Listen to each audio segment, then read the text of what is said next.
Andrew was great. He really helped me to learn how to prioritize personal and professional goals, which is something I'm trying to figure out moving from grad school to the entry-level municipal professional world.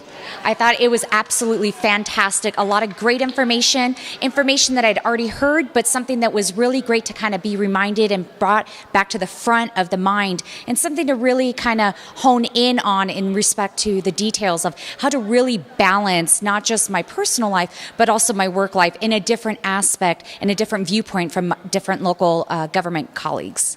So this is a great topic of discussion today. It was really helpful in learning how to develop and prioritize your tasks to go through the day, and really to figure out how you're spending time doing some things that you don't necessarily need to focus your time on, and how to really focus on the important things and kind of put the rest on the back burner and shed some waste. It was a fantastic session today. I really loved learning about the quadrant system there, and kind of figuring out which I spend most of my time in, and trying to get into those first two quadrants that we talked about and focus our attention on those tasks. So it was really insightful and helpful on focusing back at the office and in life as well. So it was a great topic, and I really enjoyed it.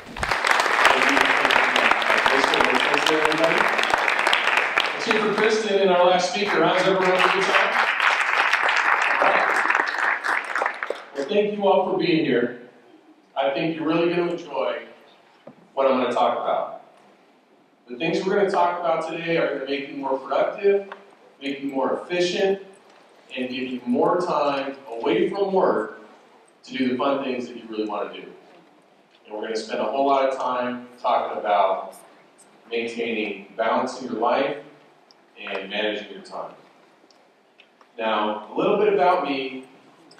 I became really passionate about this subject a few years ago when I was bringing a whole lot of work home, spending less and less time with my family, and at the same time falling further and further and further behind, okay? So here's my wife and kids. I love my daughter there, so and so what was happening was I'd get home and I'd say hi to him real quick, run, into the bedroom, give him a kiss on the cheek, run into the bedroom, and then get back to work. Open up the laptop and hop, right back to it. And my kids were getting pretty bummed out. And my son said to my wife one day, he said, Mommy, how come Daddy's not spending any time with us? What's going on? And my wife said, well, your dad's so busy, he just can't get caught up. He can't get everything done. And my son said, well, can't they just put Daddy in a slower class? But I don't want to get put in a slower class, right? None of us do. We want to get everything done that's on our to-do list and have enough time left over to do some things for ourselves, right? Let me see a show of hands. How many of you work from a to-do list? Raise your hands. All right, most of you, good. How many of you are able to get everything done that's on that to-do list? Let me see. One or two of you? You guys think your list is too short, maybe? Just kidding. So for those of you who are not able to get everything done that's on that to-do list, why not? What's going on? Things keep adding to the list. Yeah, the list just keeps getting longer. Yeah. You guys ever go home feeling guilty or discouraged or frustrated that you're not able to get it all done? You ever go home feeling a little angry that you can't get it all done? You ever have that feeling? Yeah. Well, I'm going to ask you never have that feeling again, okay? You're good people, you're hardworking, you don't deserve to go home with that guilty, angry feeling. You don't deserve to be mad at yourself for not getting it all done. You want to know why? You're never going to get it all done.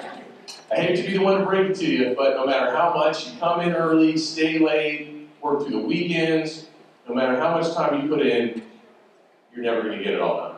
There's always going to be too much work and not enough time. And that's actually been verified scientifically, okay? Robert Half International, an executive search firm out of New York, conducted an extensive study. they found that the average full-time worker is backed up with about 6 months worth of reading and projects and things to do. Does that sound about right? Yeah. So, as you're grinding away, working hard, doing the right things for your agency, your residents, more and more stuff just keeps piling up, just like she said, right? Like the waves of the ocean, it just keeps rolling in. You ever go swimming in the ocean and the waves just keep hitting you? That's kind of how it is for us, right? So, no matter how much time you put in, we're never going to get it all done. There's never going to be enough time. Okay? Sorry to be the one to break it to you, but that's just the way it is. We're never going to have enough time to get it all done. All right, that's the bad news. The good news is that there's always enough time to get the most important things done, to get the right things done. And that's what we're going to talk about today, is how to do fewer things, but how to do the right things, how to do the most important things. And I've got one major premise that I'd like you to buy into, and it's this. We can only get control of our time to the degree to which we can eliminate the things that are not important and focus our time on the things that are most important. All right? Can I get you guys to buy into that? Yeah? Pretty easy, right? So our goals for today is this. We're going to learn 3 things. Ways to maintain more balance in your life, set and achieve goals, and manage our time more effectively. And I've broken our agenda down into 7 different topics. We're going to talk about work-life balance, time management, managing your prime time and your downtime, controlling interruptions, holding effective meetings, task prioritization, and goal setting. Sound good to everybody? All right. Awesome. So, a couple things I want to remind you of before we get going here. Number 1, keep your eyes and ears open for even just one thing that you can get out of here with, implement quickly and easily, and use, and see some change. Some of the things I'm going to talk about, maybe you've seen before, you've heard before, maybe you're not interested in. There's going to be 1 or 2 things that you can definitely get out of here with and use. So keep your eyes and ears open for that, all right? And the other thing I want to remind you of is that managing your time well is not about just making you a faster hamster on a wheel, okay? It's not about just cranking up the speed on that treadmill and cramming more and more stuff into your day, okay? It's about getting done the stuff you need to get done at work while you're at work so that you've got a few minutes left over, hopefully, by the end of the day to do some fun stuff for yourself and enjoy your life, all right? That's really what time management is all about, is getting the things done you need to get done so you can maintain some balance in your life and have a life. Now, let's spend a minute here talking about balance, okay? Do we ever feel like this guy right here? Yeah, we feel like that guy a lot, don't we? But we don't want to feel like that guy, do we? We want to feel like this person here, balance. So we want to feel like this guy, don't we? Balance, right? So who can give me a definition of what balance actually is? What do you guys think? Anybody? It's happiness, right? When you're balanced, you feel happy, right? If you had to boil it down to an emotion, how do you feel if you feel balanced? Yeah, and that pretty much sums it up, is happiness. Now, there's a lot of misconceptions out there of what balance actually is, okay? So I'm going to talk to you about what balance is not. A lot of people think that there's one magic pill, one special thing we need to do in order to be balanced. I don't like this. But how often does a tightrope walker have to balance? All the time, right? All the time. And that's us. We need to work at staying balanced all the time. And what you're going to find is that the more you're able to better manage your time, the more you're able to get control of things, the more balanced you're going to be, the more happy you're going to be, and the ability that you have to manage your time is ultimately going to determine how happy you are in your life. So let's dive in and talk about time management. One major premise I have, and this is it, okay? Quality of time at work, quantity of time at home. The more you read about balance, the more you're going to see this is the key to staying balanced. Quality time at work, quantity time at home. Done a lot of research on the subject, I've written a book on the subject. And the reason for this is that we live our lives by the hours, the weeks, the months, the years. But we experience life in the moments. It's those special moments that make it all worthwhile, right? Whether it's a joke that you share with a loved one, a special experience that you have with your spouse, something funny that your kid does. It's those special moments that make everything worthwhile, isn't it? And the thing is that we don't always know when those special moments are going to happen. A lot of times they just happen, okay? And what we need to do is create big chunks of time to allow those special moments to unfold naturally. And the only way to do that is to create these big chunks of time and get the things done that you need to get done at work when you have to get them done. Create a big chunk of time away from work, so you've got that quantity of time to allow those special moments to happen. And your time management skills are what are going to allow you to do that. Now, who knows what day of the year we're most productive? Trick question. Maybe a couple days out of the year.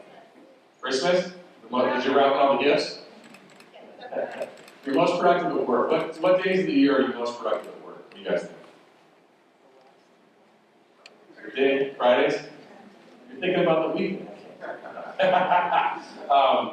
The day before vacation. Has anybody ever heard that? Yeah. You guys think about the day before vacation. Okay, that's when we're most productive. All right. Why is that? Bingo. Thank you.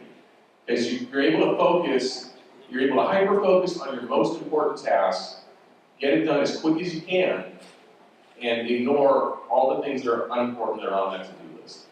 All right? Now, one way to maintain that high level of productivity, other than having it be the day before vacation, is to use something called the Pareto principle, or the 80-20 rule. How many of you have heard of this? Okay.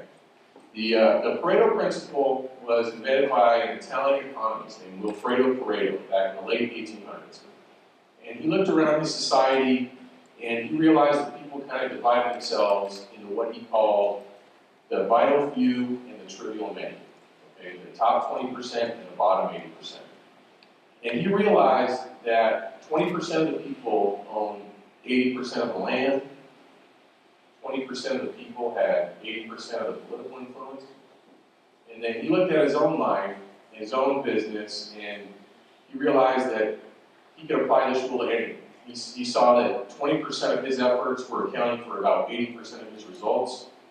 In his own business, 20% of his customers were accounting for 80% of his sales.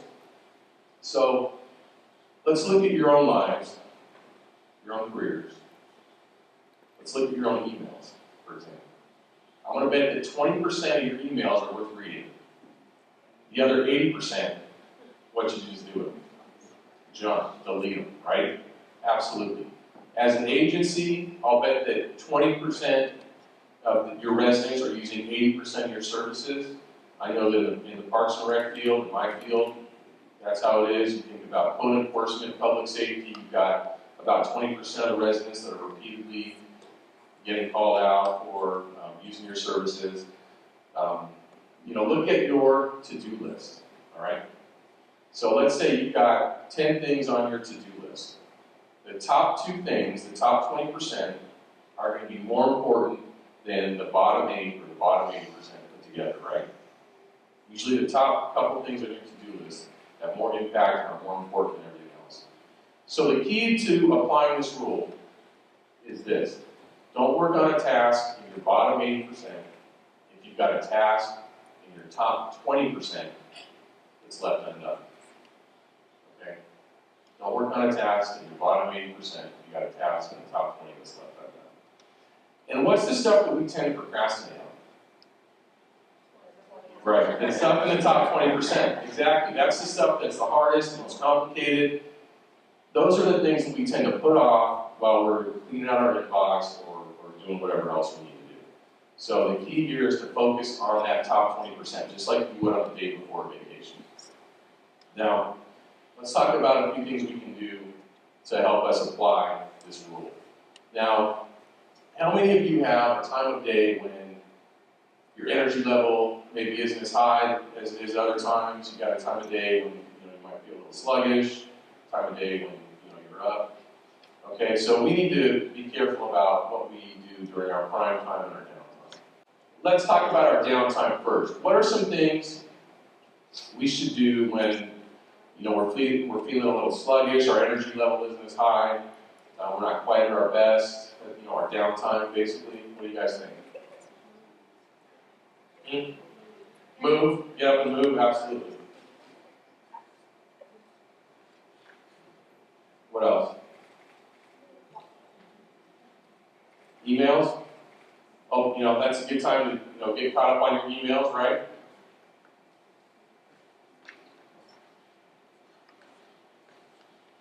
What else? Interact with others. Interact with others.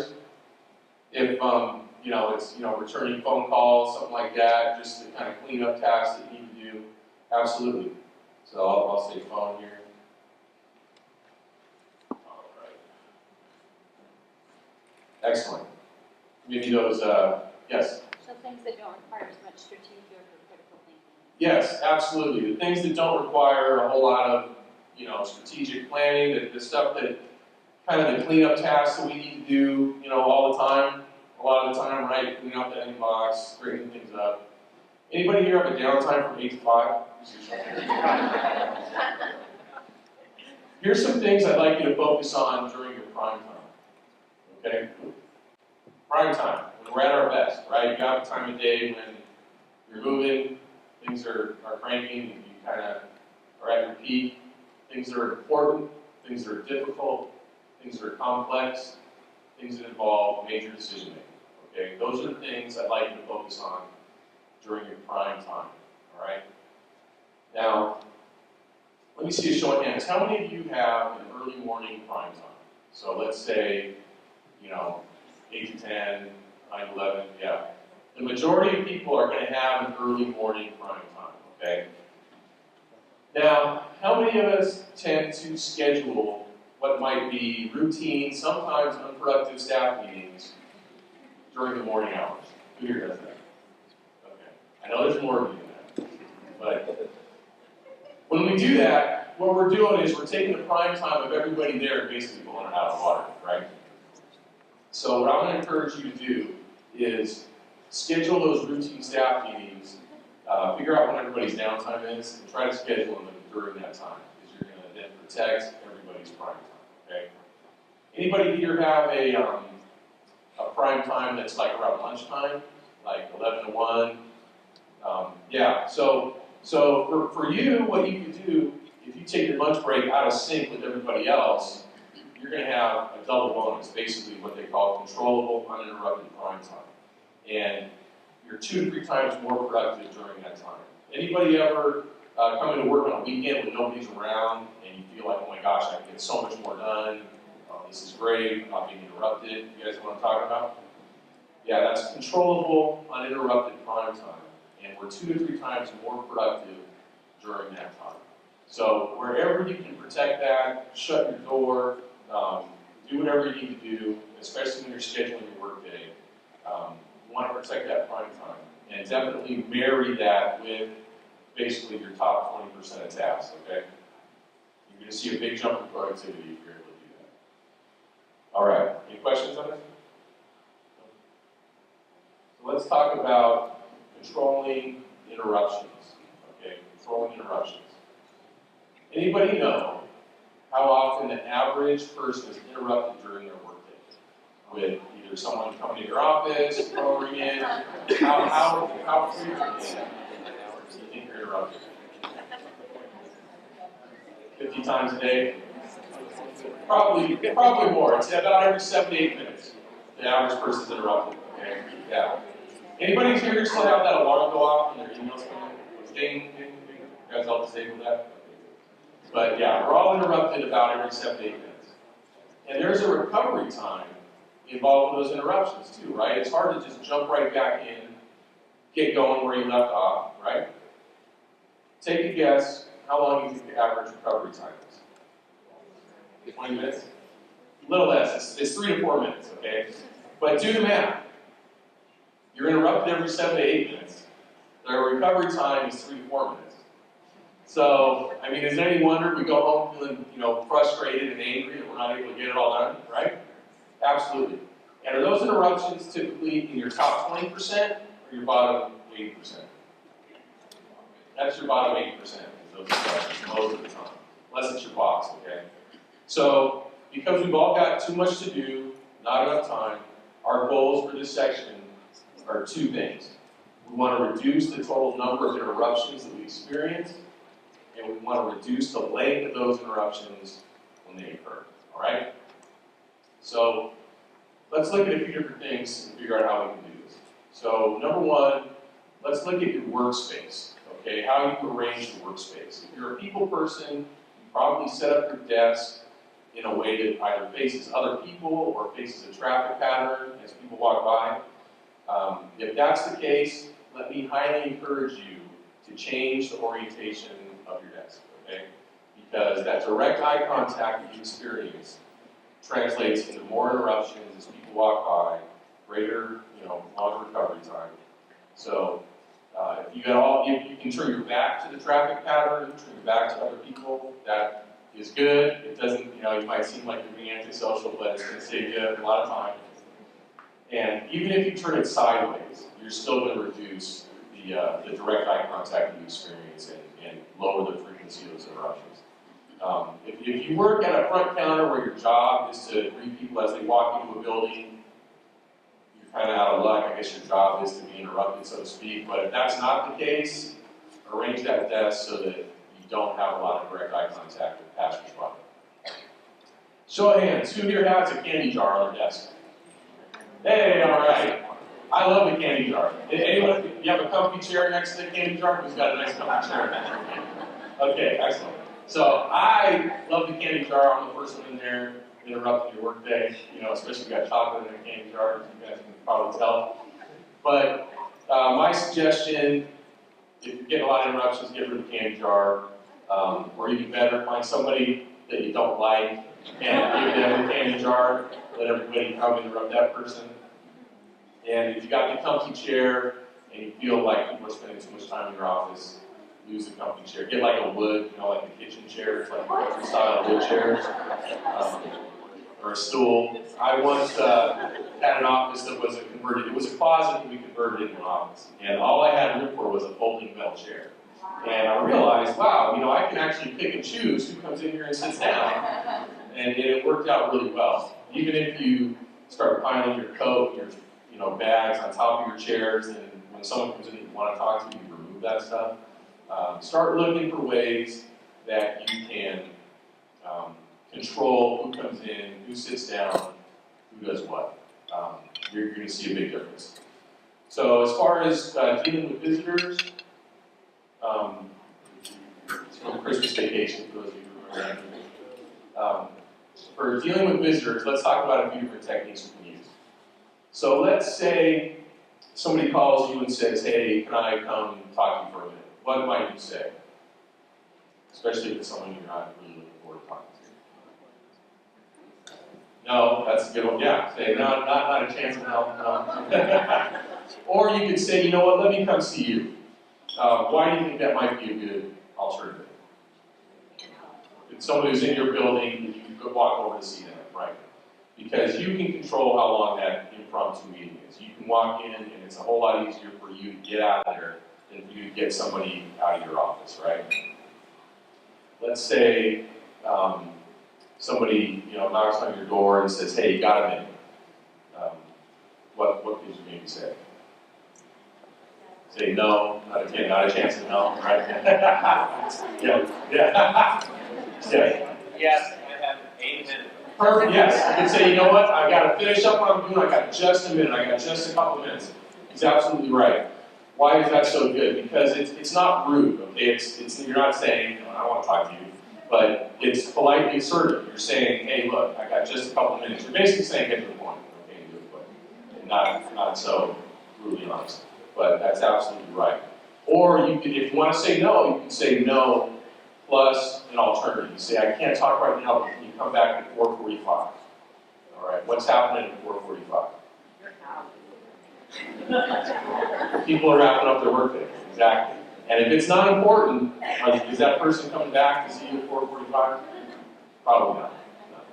No. And if they do come back, if you realize, okay, I need to spend some more time with this person, you want to maybe schedule a meeting for the following day, make the time you need in order to talk about what they need to talk about.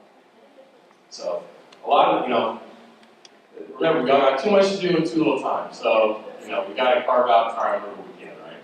So, anybody ever have somebody camp out in their office? Someone comes in, sits down, they take a deep breath, right? And you go, oh my God, this person's not leaving in. So, I've got a 3-step process to get rid of the camper, okay? What do you think step 1 is? Stand up, exactly. Stand up. Step 2, start a slow stroll towards the door. Step 3, I've got to go to the bathroom. They're going to get up and follow you to the bathroom, say what they need to say on that walk to the bathroom, and then break off. Okay? Anybody here? I gave this talk once, and somebody looked over at their boss and said, you've done that to me before. So, nobody give away anybody's secret. But yes.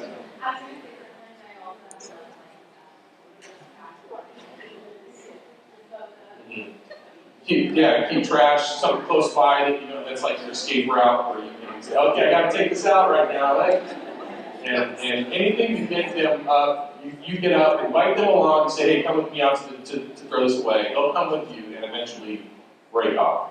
Because like I said, we've got too much to do, too little time, and the more we can get our top 20% accomplished, the more we can get the work we need to get done, get home to our families. Right? Are these interruptions typically in our top 20% or our bottom 80? Bottom 80, for sure. Right? Absolutely. Let's talk about meetings. Meetings that we all love. Meetings about the meetings, about the meetings. What don't we like about meetings? Right? It could have been handled with an email. Yep. They turn into chit-chat sessions. No agenda, no direction, right? So I'm going to share with you some tips here on how to hold effective meetings. I usually will have this printed out, and I'm not having it printed out today, but at the end my email address is going to be up here. If you shoot me an email, I will send this and everything else to you that we talked about today. But here's some keys to holding effective meetings. There's a lot of words on this slide, too, sorry. Number 1, use that agenda to keep it on track, okay? Don't have a meeting without a written agenda. Send that agenda out in advance, if possible. The purpose of the meeting should be known by everybody in advance. Everyone should walk in there knowing what the meeting is about. And if a side conversation begins, ask people to discuss it at a later date. Now, the way to do that is to say, hey, you know what, I know what you're talking about is important, it's valuable, but in the interest of everybody's time, we're going to stick to the agenda. Okay, it's real important that you say that. If you say, in the interest of everybody's time, let's stick to the agenda, then they'll understand. They're not going to take it personally, they're not going to be mad at you. And if the goal of the meeting is action of some kind, that action needs to be delegated by the end of the meeting. Everyone needs to walk out of there knowing who is responsible for what by when. Okay, that's what people really care about, right? Who is responsible for what by when? All right, any questions about this one? All right, we're going to talk about task prioritization, okay? Because we've all got too much to do, too little time, we have to have a few methods to prioritize our tasks quickly, right? So this here is The Matrix by Stephen Covey. He wrote about in the 7 Habits of Highly Effective People. How many of you have seen this before? This has been around for a while, right? Okay, so we're going to spend just a couple minutes talking about this. Now, the idea is that all of our tasks fall into one of those 4 quadrants, okay? Quadrant on the top left, this is in the 7 Habits of Highly Effective People. very famous book, been around for a while. The top left, quadrant 1, those are the tasks that are urgent and important. Okay? Quadrant 2 to the right, things that are important but they're not urgent. Quadrant 3 on the bottom left, things that are, this one gets tricky for people. Things that are urgent but they're not important. Okay? Quadrant 4 on the bottom right, things that are not urgent, not important. So let's talk about this real quick. Quadrant 1, things that are urgent and important. What kind of stuff is that? It's payroll. Yep, exactly. It's your crisis, right? Urgent and important, that's basically your crisis, okay? Things that are in your face, you gotta do them now. If you don't do them now, you don't get paid. You have a report to do, the report that's due for the council meeting. If you don't do it, you're all gonna look like idiots. Something that your boss needs done now. This is the stuff that's crisis mode. The fires you gotta put out, they're in your face. Now, Stephen Covey said that we should only do no more than 30% of our work in this quadrant, okay? 30%.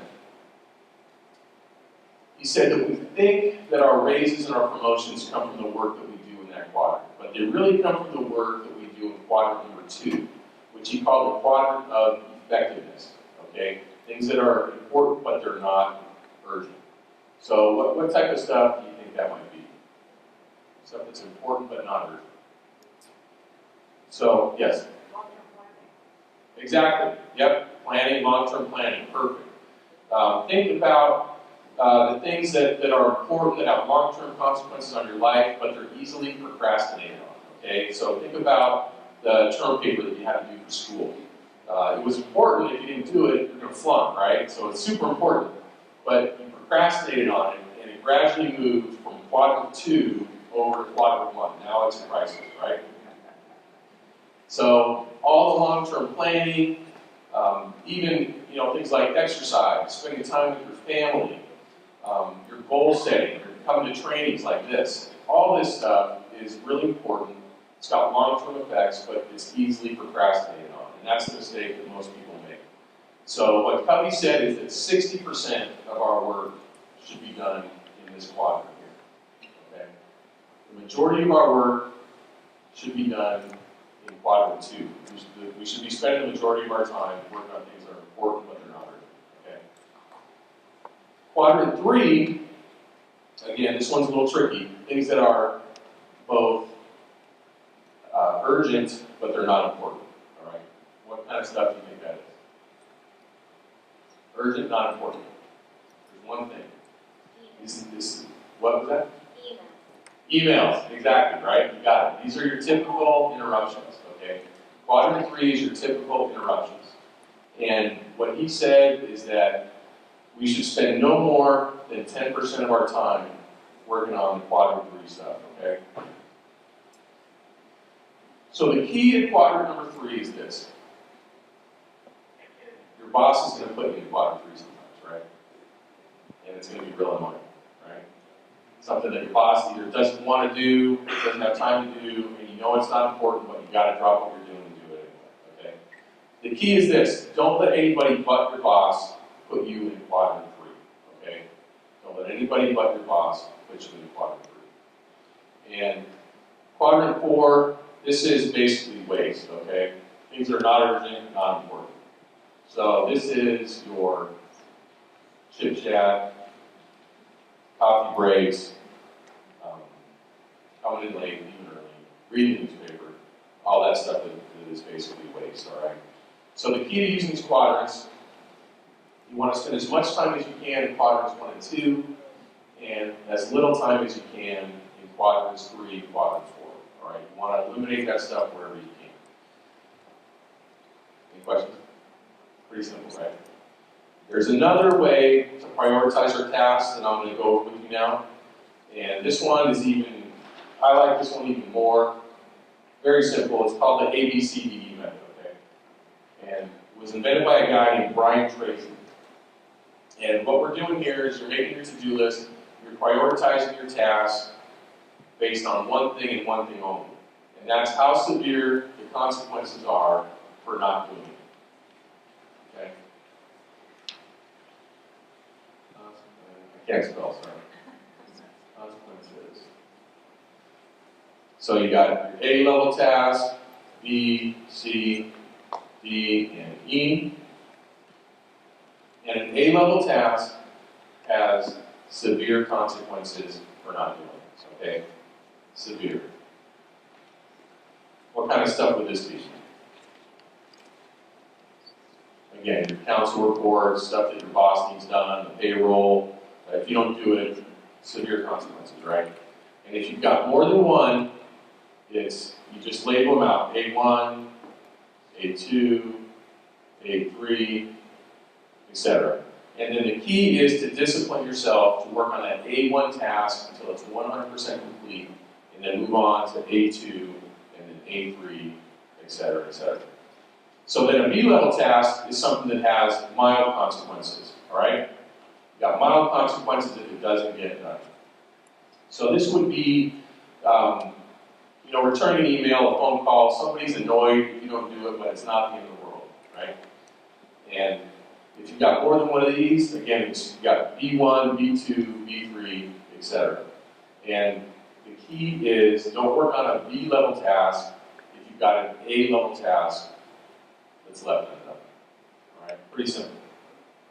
C-level task has no consequences, okay, none. All right? Now, that company I mentioned earlier, Robert Half International, did another study. And how much time do you think the average worker spends on C-level tasks, things that have no consequences if they don't get done, and don't really contribute a whole lot? Take a guess. A lot, yeah. Bingo, 50%. Okay, the average worker spends 50% of their time on tasks that are basically inconsequential. Okay, there's no consequences if they don't get done, and they contribute almost nothing. So if all you take out of this presentation is to eliminate the C-level tasks, a lot of us are going to double our productivity. Okay, if you can just eliminate those C-level tasks. And a D-level task is something that we should delegate, okay? A D-level task is something we should delegate. In general, how much stuff should we delegate? Yeah, as much as we can, right? As much as we can. Why is that? Yeah, it helps people increase their job satisfaction, frees you up to work on your higher level tasks, your top 20%, teaches people new skills, gets them more involved in the work. And one thing we know is that when you look back at those quadrants I shared with you earlier, we tend to delegate the quadrant 3 and quadrant 4 tasks, the things that are not important, okay? So let me encourage you to delegate the quadrant 1 and quadrant 2 stuff wherever you can, because again, it increases people's skill level, gets them more engaged, and helps your organization overall. And we tend to hold on to those quadrant 1 and quadrant 2 things just for ourselves. And an E-level task is something that we can eliminate, okay? E-level task is something that we can eliminate. What kind of stuff can we eliminate? Things that we've inherited, things that maybe have become obsolete, stuff that we do out of habit. You see this a lot in public agencies. Things just kind of hang around, and before you know it, it's obsolete. So you always want to be looking for those tasks that are obsolete and eliminate them wherever you can. Because the rule is this: if it does not have to be done, it has to not be done, right? Because we've all got too much to do and not enough time. So if it does not have to be done, it has to not be done. And if you've got too many A-level tasks, if you've got too many things that you think, oh my God, this isn't, I got too much, I'm overloaded, what should you do? How about taking this to your boss and help you prioritize? What do you think? That's a good way to go? All right. Quick exercise. I want you to write down what your top 3 priorities are at work. Okay? Your top 3 priorities. You've got 30 seconds. Ready to go.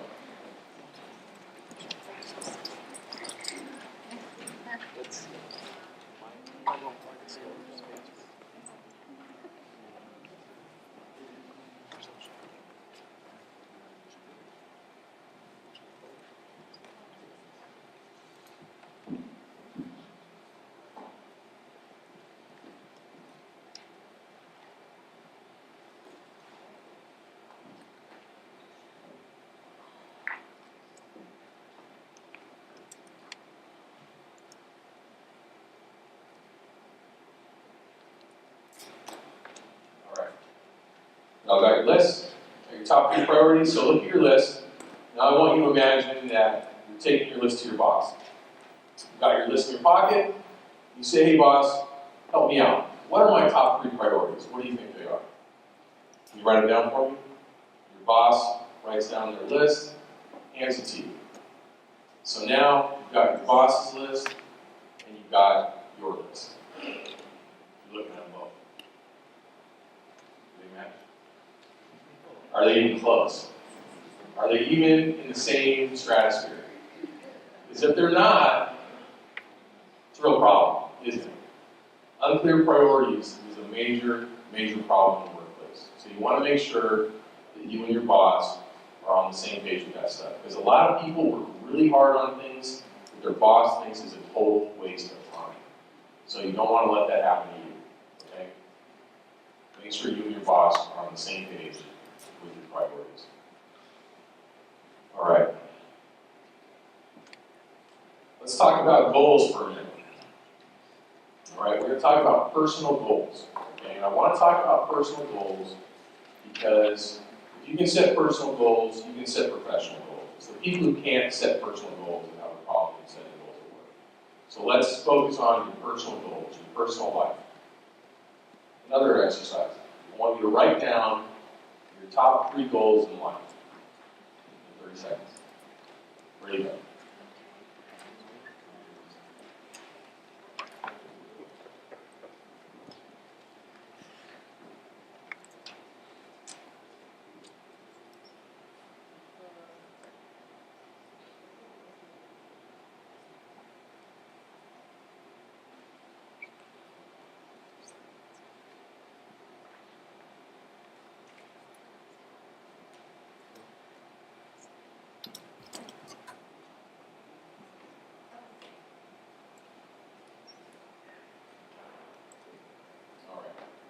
You guys got your goals?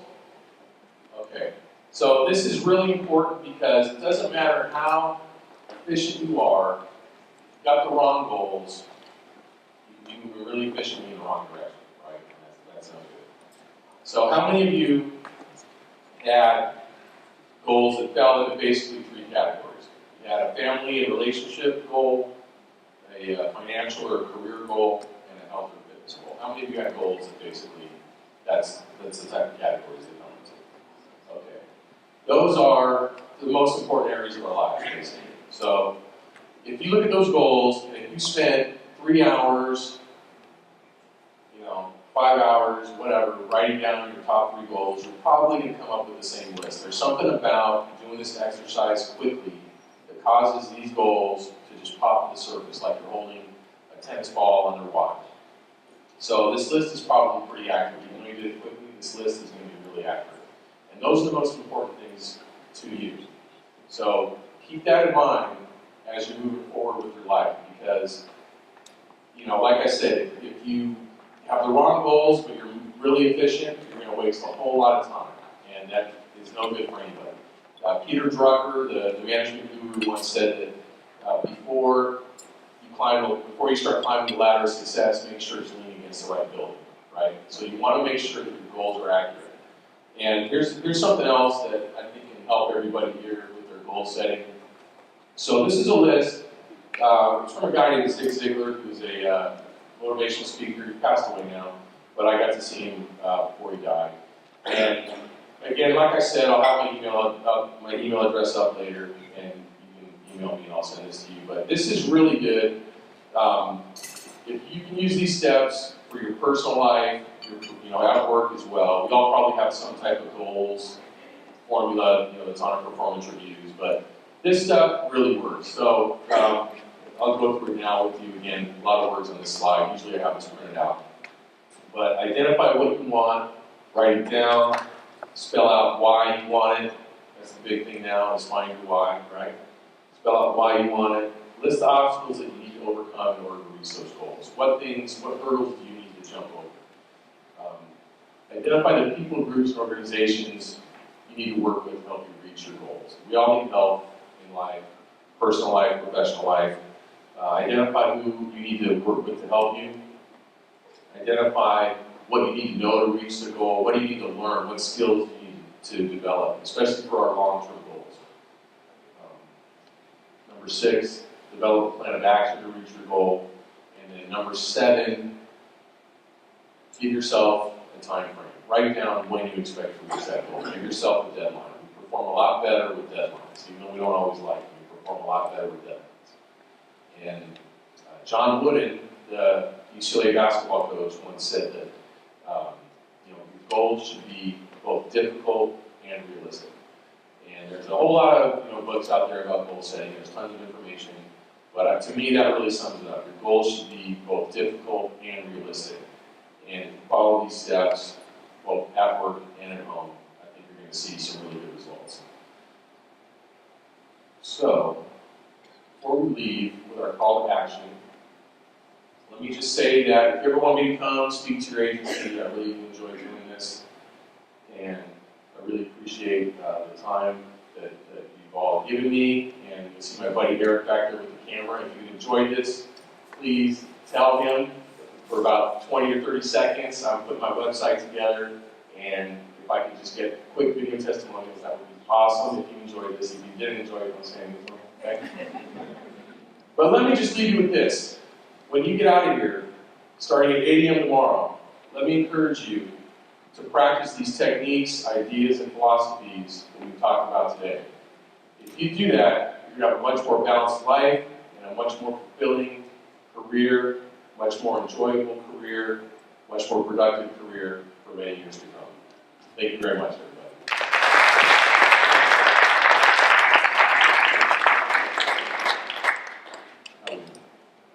Q&A, anyone have any questions? Yes, in back. Do you have a suggestion other than writing your goals on a little sticky note, putting it on your computer for there to be a constant reminder to you? I absolutely do. Anyone want to jump in before I add anything here? Anyone have any good techniques that work? Okay. So the sticky notes, the things that I had earlier with the prioritization based on consequences, that you write your to-do list, A, B, C, D, and E, that helps. But, you got the quadrants like we spoke about earlier. But sometimes something happens so quick, you just gotta write it down, right? You get a phone call, here it goes, boom, boom, boom. You wanna make sure that it's something that is not gonna fall off your desk, blow away. I try to keep it all on one pad, like one sheet of paper. Like keep all your tasks on one, I guess it's 8.5 by 11 thing, and when you cross them out, tear it up, throw it away. Because you don't want that stuff flying all over the place. It's real hard to keep track of your priorities and stuff is jumping around on a piece of paper. But, like I said earlier, what do you do for a living? I'm a liability program manager at Cal JPA. Oh, okay, JPA. We've got other JPA staff in here somewhere too, right? Oh, wow, we got a lot of them. So you're getting stuff from all these different agencies flying at you, right? That's the hardest thing is corralling this stuff. And I think the biggest thing that'll help you is being able to quickly identify almost what needs to not get done, so that you can then focus on what does need to get done. Because I'll bet for all of you here today, you're going to go back to work tomorrow, there's going to be somewhere between 50 and 100 emails sitting there, right? And now, okay, how do I sit through this and figure out what do I need to do? Because a lot of us keep our to-do list, that the inbox is the to-do list, right? And that doesn't help. The task list in Microsoft Outlook, if you use that can help too. Use that one. But yeah, it's just the declutter, I think, is the way to go. Whatever keeps it clean, you can carry around. Keep it in your phone. I use the memo list in my phone a lot. Anything else? Yes? Something we've instituted at our office is there's a short video called Doing Deep Work. It talks about some of the things you talked about interruptions and how when you try to go back to other tasks, you can't switch back right away. But some of us have put something on our door that says, please don't interrupt, we're doing deep work. I'll get back. Yeah, closing the door. A lot of people don't like to close the door, they think it's rude. Even closing your door halfway is basically the same thing, okay? If you can close your door halfway, you won't feel like you're being rude, but it's going to have the same effect where people know to leave you alone. I've seen other agencies where they have a bunch of people in cubicles, they use signals, they have like these little red balls that they put on top of their computer, and it means like, hey, I'm doing something important, please don't bother me. Now you need to get everybody to sort of buy into that if you're in a bigger workspace with a bunch of cubicles and kind of people have open access to you. But anything where you can protect that prime time and have signals that people will buy into, that helps too. Sorry, in front. Just a quick question. So, for those of us, especially if we interact with our staff members that they need something from us, one of the challenges I have is one of my responsibilities is IT. And if anything doesn't work, it's like the world is coming to an end, where in reality it's not urgent. How do you do a sort of cultural shift to redefine the sense of urgency? So he oversees IT, and I'm guessing it. So someone outside of IT has something electronic breaks down, it's not working, they freak out, they run over, they're yelling and screaming, right? And how do you shift that to where people think, okay, maybe this isn't as urgent as I think it is? That's a tough one. Because we're also relying on technology now, right? Anyone have any suggestions? What's that? Teach them? Yeah. Well, so the challenge isn't the IT aspect of it, is, and I know you all experience this as well with your colleagues, is what's urgent to them, it's not necessarily urgent to you. IT is just a good example because everything happens in IT. For example, my printer isn't working, but there's like 5 other printers you can print. But again, that's just an easy example to use, but one of the things I've tried to do without being rude. Right, that's the challenge. Because you all of a sudden are the person to tell them, well, that's not urgent, that's not urgent. Right, yeah, and I think people view IT almost as an insurance policy, right? So, we know it's there, and we need it there when we need it, and that's it, right? Did you have something, Kristen, to add?